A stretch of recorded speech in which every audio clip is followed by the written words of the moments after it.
जोजो टीवी। चतुर भाई।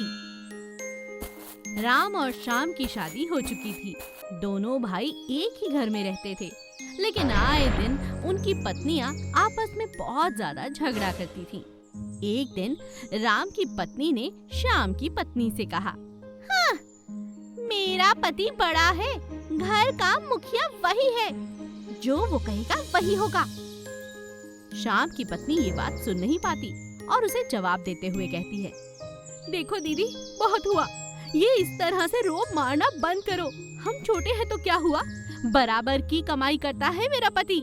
इस घर पर मेरा भी उतना ही अधिकार है जितना तुम्हारा, समझ गई? और अगर मुझे ज्यादा परेशान किया तो पुलिस बुला लूंगी। इस तरह की लड़ाइयाँ हर रोज होती रहती थीं। अब दोनों भाइयों में भी मनमुटाव रहने लगा।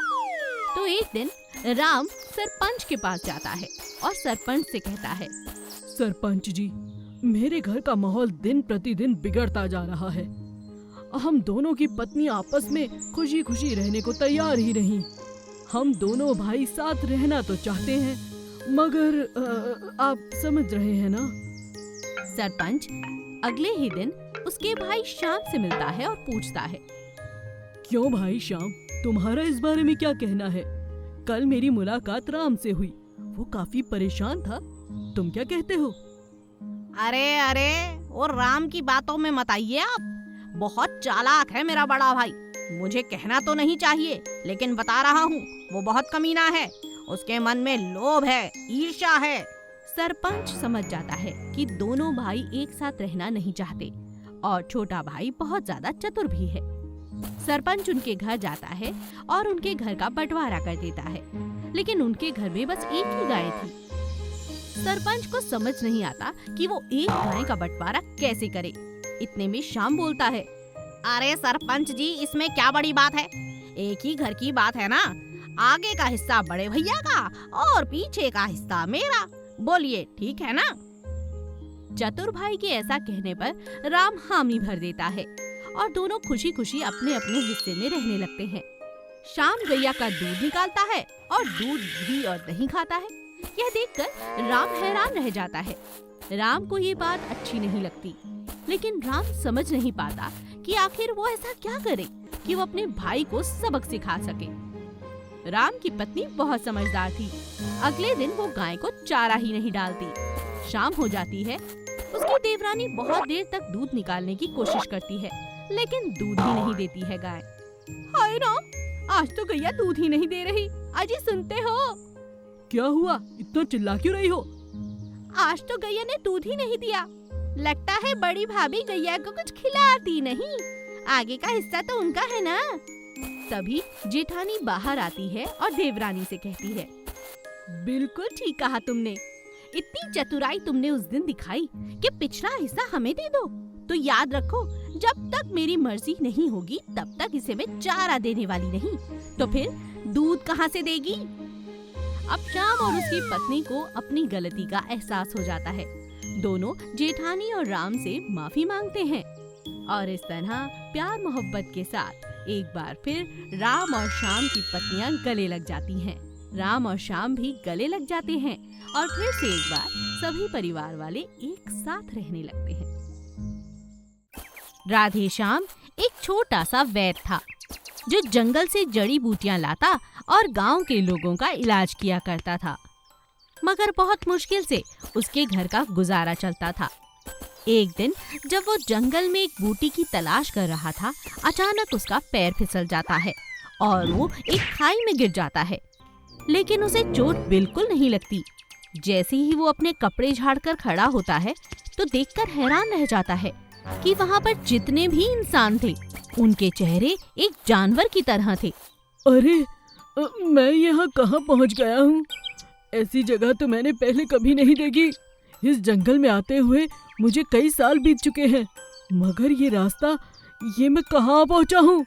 इतनी देर में वहाँ पर एक शेर का चेहरा लगाया हुआ इंसान पहुँचता है और उससे कहता है, कौन हो तुम? यहाँ कैसे आए?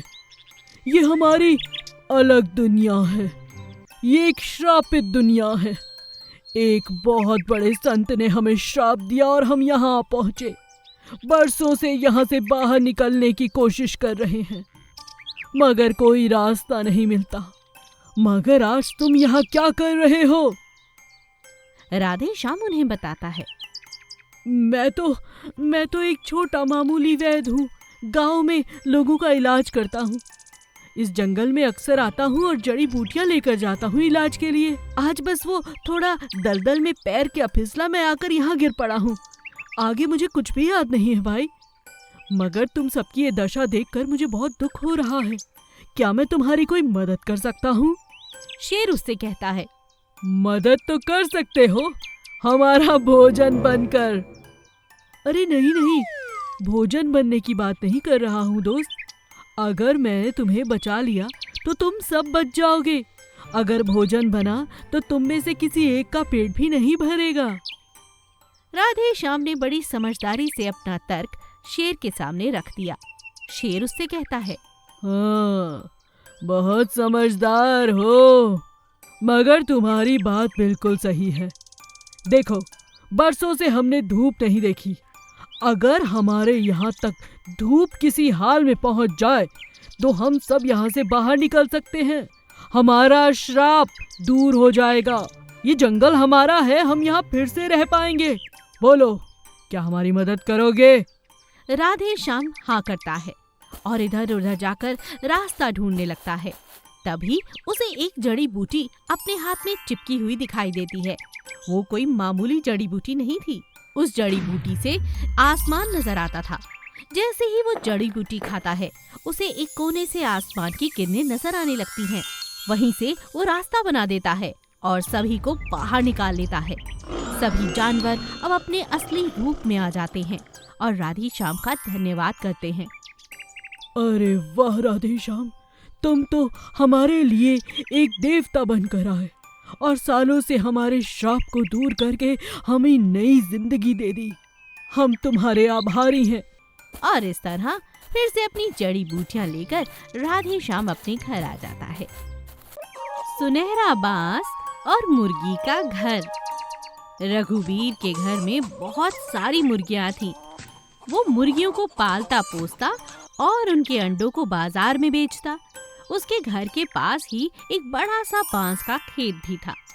मुर्गियां दिन रात वहीं घूमा करती थी। उनमें से एक मुर्गी हमेशा से वहां से भाग जाना चाहती थी। उसने कई बार कोशिश की, मगर वो हर बार भागने में असफल रही। कितने दिन हो गए यहाँ रहते रहते। ये रघुवीर आज नहीं तो कल मेरे अंडों के साथ साथ मुझे भी मारकर बेच देगा। मुझे यहाँ से बाहर जाना है, दुनिया घूमनी है, मैं क्या करूँ? मुर्गी दिन रात नए नए उपाय ढूंढती रहती है। एक दिन बांस के खेत में काम करने वाली सीता ने मुर्गी को रोते हुए सुना और उससे कहा, अरे अरे, तुम रो क्यों रही हो? मुर्गी सीता से कहती है, तुम्हें मेरी भाषा समझ में आ रही है? हाँ हाँ, क्यों नहीं, मेरे पास बहुत सारी मुर्गियाँ हैं, मैं मुर्गियों की भाषा समझती हूँ। तो क्या तुम भी सभी मुर्गियों के अंडे बाजार में बेचती हो? सीता मुर्गी से कहती है, मैं तो अपनी मुर्गियों से बहुत प्यार करती हूँ, तुम भी बहुत प्यारी हो, चलोगी मेरे साथ? मैं यहाँ से बाहर निकलना चाहती हूँ। अगर तुम्हारे साथ गई तो तुम भी मुझे बंदी बना कर रखोगी। मुझे आज़ादी की सांस लेनी है, बाहर घूमना है, मगर रघुवीर के घर रहते रहते ये तो संभव हो नहीं सकता, इसीलिए रो रही हूँ। सीता उससे कहती है, अरे अरे, तुम भाग निकलो, ये देख रही हो, एक पूरे बांस को मैंने सुनहरे रंग का रंग दिया है। शाम ढलते ही तुम इसके पास आकर बैठ जाना, मैं तुम्हें अपने घर ले चलूंगी और वहाँ से तुम जहाँ जाना चाहती हो जा सकती हो। सच? हाँ हाँ। सीता मुर्गी से वादा करती है कि वो उसे बांस के पास से शाम को उठाकर ले जाएगी। मुर्गी के पास सीता पर विश्वास करने के अलावा और कोई चारा भी नहीं था। शाम ढलते ही वो चोरी चोरी सुनहरे बांस के पास आकर बैठ जाती है। अभी तक सीता आई नहीं, कब से इंतजार कर रही हूँ। बहुत देर इंतजार करने के बाद थोड़ी देर बाद उसे सीता के आने की आवाज सुनाई देती है। सीता उसे अपनी गोद में लेकर अपने घर पहुँच जाती है और उसे बाकी मुर्गियों से मिलवाती है।